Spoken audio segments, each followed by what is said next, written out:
بسم الله الرحمن الرحيم.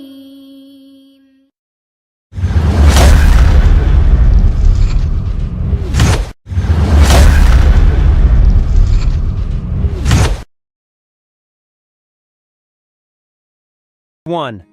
Assalamu alaikum, peace be on all of you. I would like to start by saying that I have a brotherly love and a respect for everybody. Most of us believe that there's a God, and most of us have been brought up with our parents' religion. Religion shouldn't be a point of dispute. Instead, it should be a point where we're all united, because we're all here on earth for a short time, and in the end, it's going to seem like just a day. Eventually, there comes a point where you start to have questions about your religion, and we all start to search, hopefully for the truth, and hopefully without past prejudice. For me, religion is a way of life. It is a how-to guide. Not how to hate, not how to be oppressed, not how to kill innocent people. It's how to show love to everybody, how to have humility, how to give God glory, how to be pious, selfless. So I don't look down on you if you're a Christian or a Jew or a Hindu or a Buddhist. Eventually, we all search for the truth, and like I said, hopefully without prejudice. This is an introduction into my webpage. It's a collection of my questions before I came to Islam, my searching. My niyyah, or my intention, is that inshallah, if God wills, He will use this webpage as an intellectual resource for those studying Islam or Dawah. I knew very little about Islam. When I encountered Muslims, I wanted to be able to preach to them. I wanted to convert them, and that might seem a little audacious, and it was, but here's my background. I was very blessed to have a wonderful childhood and was indoctrinated with a theology from a very young age. And I was raised with a deep-rooted knowledge of my faith.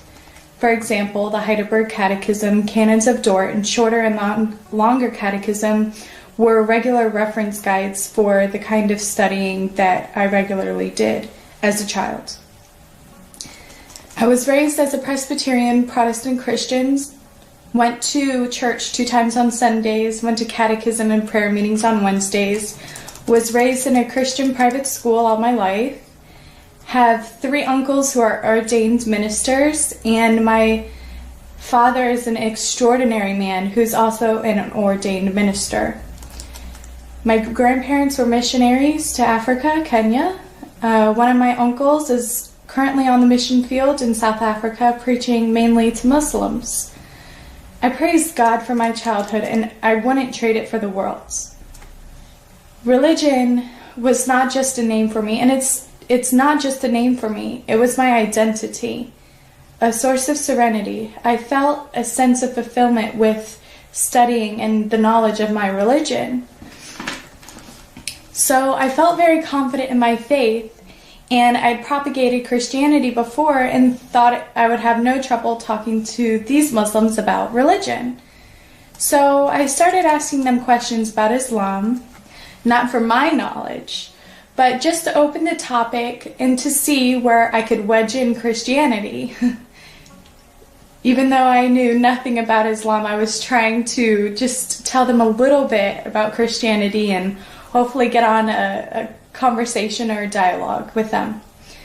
The person I spoke to knew that I was a devout Christian and told me that he believed in Jesus. As a Muslim, he believed in Jesus, and that Mary was a virgin, and that Jesus healed the sick, the blind, the lepers, and that he believed that Jesus was one of the greatest prophets, like Abraham, David, Noah, Jonah, Moses, etc., who all did miracles, not with their power, but with God's, which really surprised me. I didn't know that they believed that.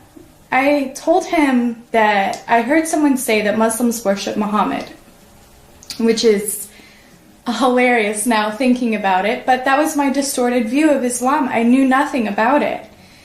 So he told me that, I told him that I heard that Muslims believe that Muhammad was the Messiah instead of Jesus.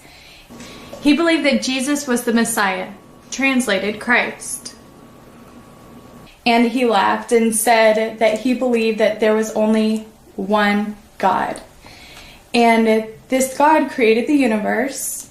He sustains it. He is absolute and eternal. He was never born.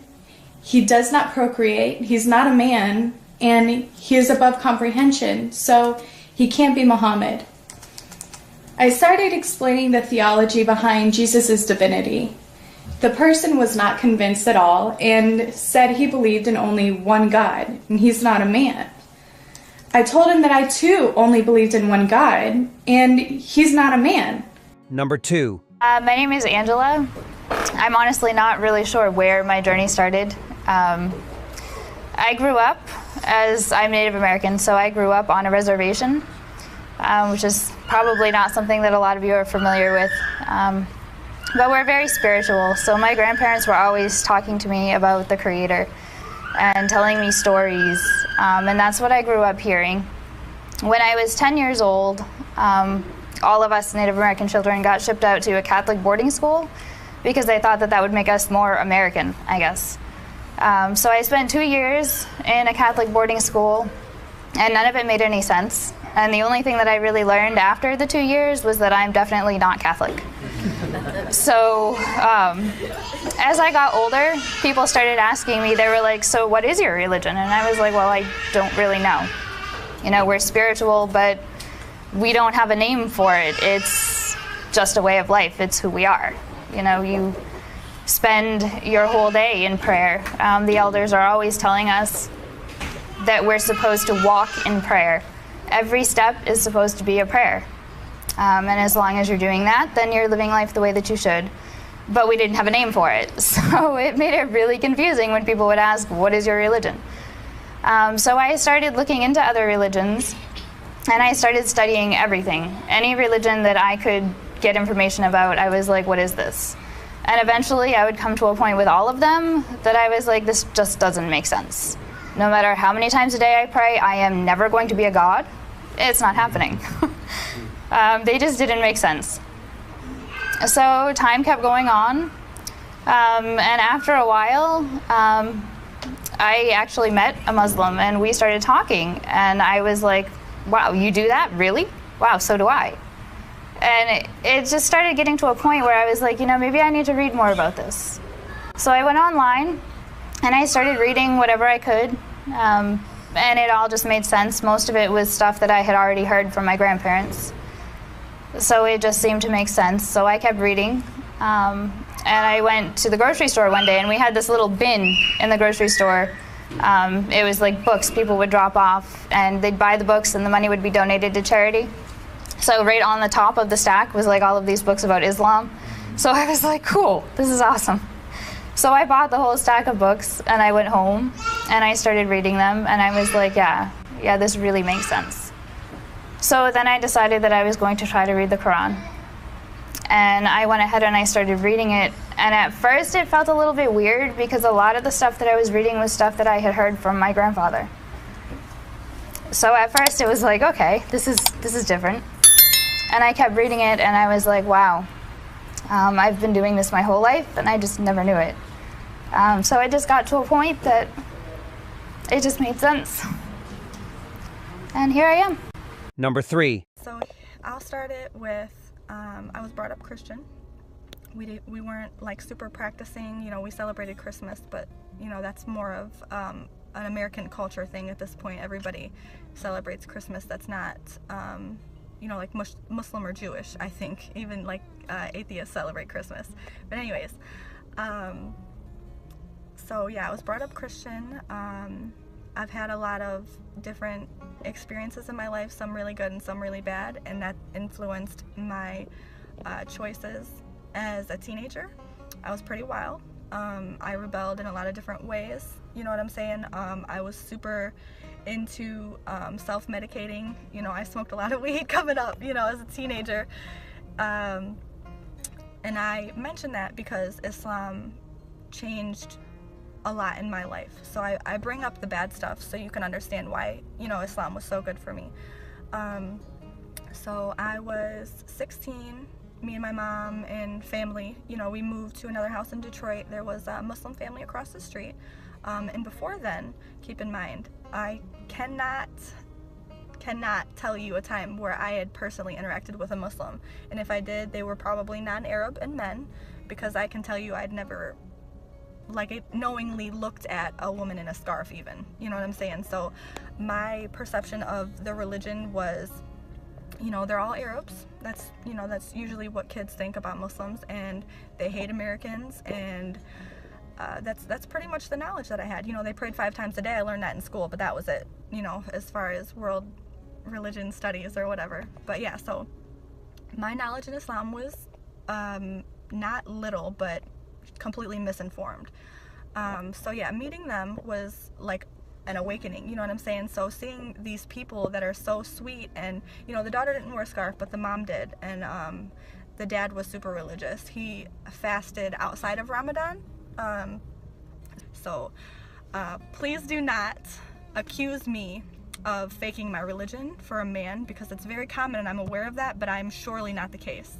Anyways, so we met and we would argue about a lot of things. You know, mostly I was wrong, you know, because a lot of things that my side of the argument would just be stupid, immature, you know, kids wanting to get their way type of stuff. So, you know, we would talk about religion and he taught me a lot. And at first the idea of hijab was like, why do I have to cover? I didn't understand, why do I have to do something and you don't? And first of all, I was wrong, because men have to cover too.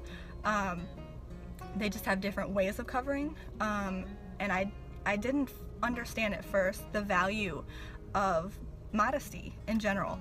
And then even when you take away all the other things, hijab is for God. You know, you do it to show your dedication and love for God. You know, that's just like the basics of it. So when I understood that, or when he explained that to me, it was such a beautiful thing. And you know, the more I learned about Islam, the more I kind of decided that I needed it, you know, because Islam is not just a religion. It's a way of life. It's every aspect of your life, you know, eating with your right hand and not your left, saying Bismillah before you take a bite. There are a lot of parts of Islam that is a positive influence in different aspects of your life, and I saw that learning it. You know, I saw how beautiful someone's perception on the world can be when they're looking at it through the eyes of Islam. Thanks for watching the video till the end. Don't forget to like the video and subscribe to get new videos, and share the video with everyone. Very soon an important video about religion will be uploaded. Everyone will stay tuned.